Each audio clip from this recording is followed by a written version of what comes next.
Episode number 187. Hello, you're listening to the Career Changemaker podcast. Having the courage to leave a career that you have worked hard to build and try something else can be tough. So in each episode, we dive into key career change strategies so that you have a clear understanding of what is required to transition into a new role or a new industry without feeling like you have to start at the bottom or have to take a massive pay cut, because ain't nobody got time for that. If you are ready for frank and honest discussions about how to become a career change maker, keep listening. I'm your host, lawyer turned career strategist and executive coach, Janine Esbrand. Hello.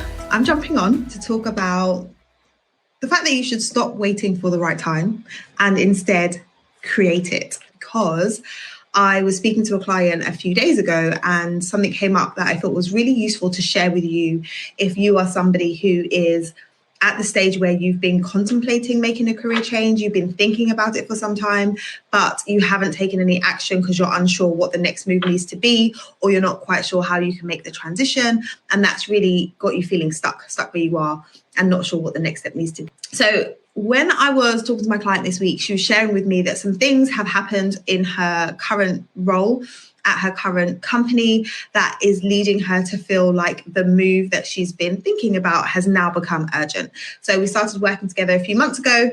And at that point, she was saying, I really want to make a move. I've been wanting to make a move for some time. And I think I now need to pay attention to that feeling. And I now need to figure out what my next step is.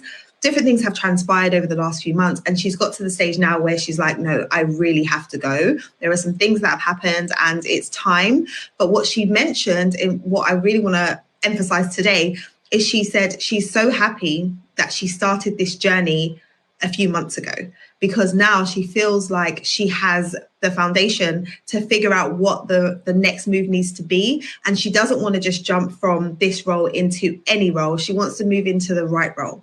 And because she started the process of figuring that out already, she feels like she's in a much better position to make decisions going forward than if she hadn't started that process and experienced what she's experiencing right now. And so the reason why I want to talk about that is because I hear from people a lot of the time who know they're not happy in their current role, who know that they could be experiencing more, who know that they feel undervalued or overlooked in their role, that they are just going to wait. They are going to wait for COVID to be over, or they're going to wait until they feel more confident, or they're going to wait until they have a little bit more experience before they tackle the question, what am I going to do next in my career?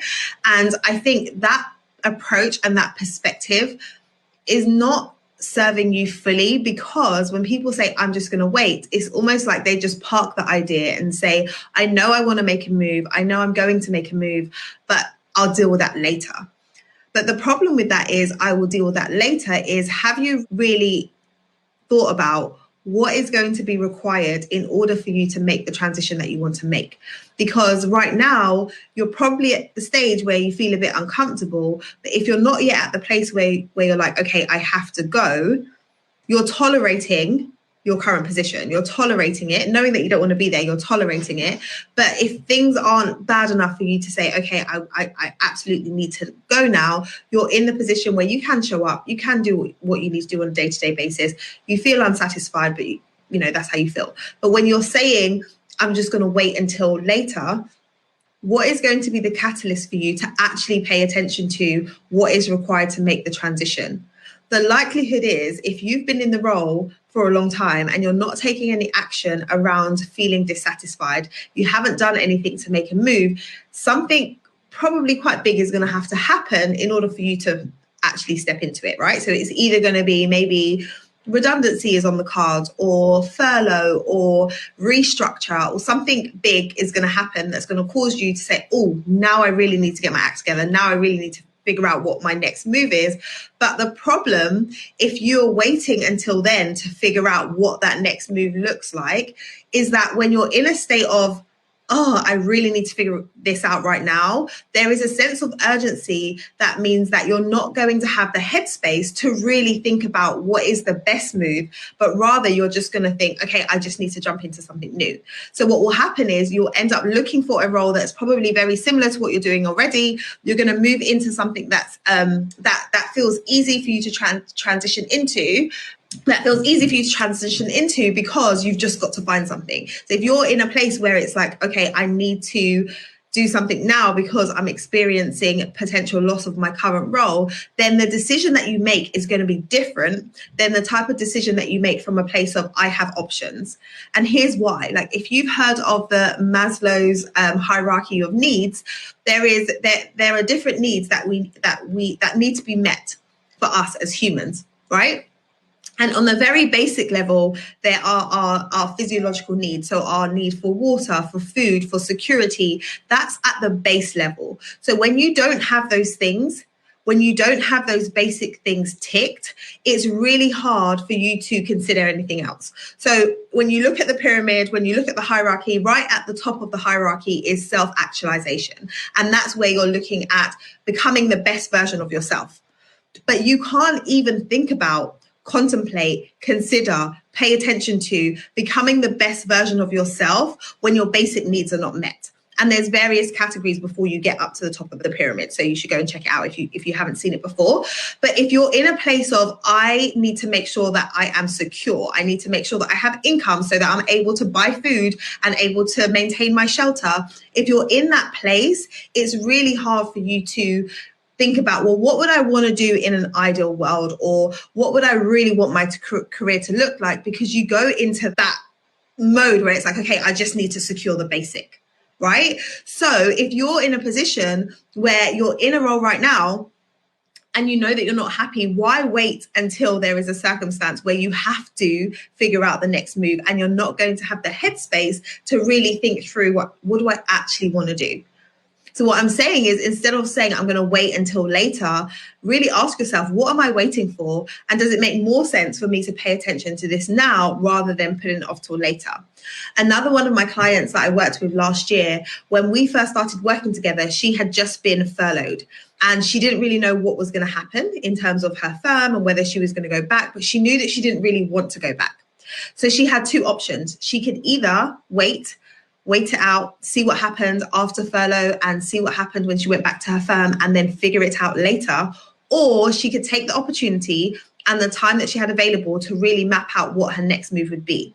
So she decided to take the opportunity and she came into my program and she was working through really figuring out, what do I want? What do I want for my career? Who am I? What's important to me? What am I looking to create in my career in the short and in the long term? And asking herself all of those hard questions and really figuring out what was right for her next. So she started that process.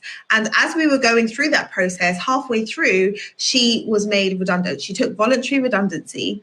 And what she said was, I'm so glad that I started this process before, because I feel confident that when I take voluntary redundancy, I will know what I need to be doing next. I'm not starting on the back foot, because I'm ready. I'm ready to start applying. I'm ready to put myself out there. And within the space of 4 weeks of her being made redundant, she'd landed a new role, and not just any role, a role that she was excited about, a role that was different from what she was doing before, a role that fully aligned with her values and what was missing for her in the role that she was in, a role that really ticked the boxes. So had she not started the process when she did, it's likely that she would have just jumped into a very similar role once she took voluntary redundancy. Right? So that her story just really illustrates what I've been saying, in that you really have to think, why am I putting it off? Do I really want to do it? Because if you're saying you want to make a move, ask yourself why. And if you have a valid reason for wanting to make a move, why not pay attention to that now? And why not start taking the steps? Because the reality is, if you want to move into something new, and it's not just about, jumping from this role into another role, like the exact same role within another company, if it's about you figuring out what your next step is and what you actually want to do in the long term, that takes time. That isn't like a quick scroll a job board, see a job, apply for it, land it. There's a whole process that has to happen in order for you to have the clarity around, what do I actually want to do? What do I actually want to do with my career? How can I take control of my career rather than just doing what I think I should do and just following the path that I've always been on? How do I take a step back, take a step off the treadmill, and really assess where I want to go with this? That takes time. There's a lot of introspection that needs to happen. There's a lot of reflection. There's a lot of research. There's a lot of, positioning that needs to happen in order for you to attract the right type of opportunity. So inside of my program, I take people through what I call the data method, which helps you to define exactly what it is you want to do. It helps you to align your existing experience so you can see how that experience it fits in with what you want to do, and then create a transition plan. So how am I actually going to make this transition? And then lastly, how do I attract the opportunities that I've identified that I want? Like, there's a lot of things that go into that. So if you're just saying, I'm just going to figure this out later, the question is, are you really going to figure it out later? And do you know what is required for you to figure it out? And when are you going to do it? When are you actually going to do it? So I want to just encourage you that if you have been putting things off, and if you have been saying, yeah, I will figure this out later, but you find yourself going back to that place of, I feel frustrated, I know I don't want to do this, I know I want to do something else, and you're asking yourself on a daily basis, like, there has to be more to life than this when it comes to the work that I do. If that is repeating, if that is something that you're going back to time and time again, then it's probably time for you to pay full attention to what your next step needs to be. And when I'm talking about making a move, it doesn't always have to be a huge leap. Like, it could just be you change practice areas, or you change from one firm to another, or it could be that you make a bigger move, but you need to figure out what that is. Like, what is the problem? Why is it that you're not happy where you are right now? And then once you identify that, what are you going to do about it? Because time is moving, right? And we know from all that we've been through over the last year in terms of the pandemic that there's so much that is uncertain. And so when we're just waiting for certain events to happen, or waiting to see what is going to happen, anything could happen, but you do have control over some things. So take control of the things that you have control over. And if you know that you're not happy in your career, then let's do something about it. Let's do something about it. Nothing lights me up more than seeing a client who's feeling confused and really upset and really not enjoying their day-to-day go from that place to, I am so excited about the role that I just landed. Or like a client the other day was like, I've been in this role for a year. I'm so glad that I made this transition. I've been promoted and it is all good. Like, hearing that makes me so happy. But the flip side of that is, it's really, I know for me, I'm like, come on, we can move forward, when people are like, I know I want to make a change, but I'll just see how it goes. And then I check in with them a year later and it's like, same old. I haven't done anything. I haven't made a move.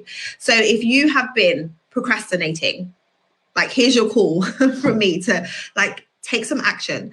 If you enjoyed today's conversation, be sure to subscribe to the show so that you don't miss any future episodes. Also, I would love to know what your biggest takeaway has been from today's episode.